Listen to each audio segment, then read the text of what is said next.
मुनीर न्याजी साहब का लिखा हुआ एक कलाम, बेचैन बहुत फिरना, घबराए हुए रहना, एक आग सी जज्बों की दहकाए हुए रहना।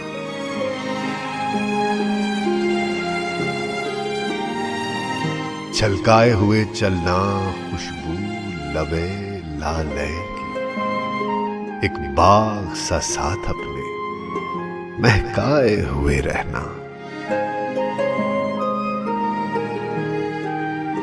उस हुस्न का शेवा है जब इश्क नजर आए, पर्दे में चले जाना, शर्माए हुए रहना।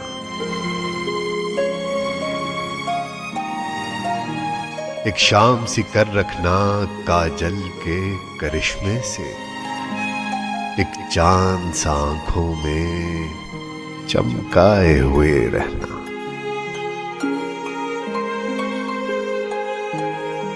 आदत ही बना ली है तुमने तो मुनीर अपनी, जिस शहर में भी रहना, उकताए हुए रहना।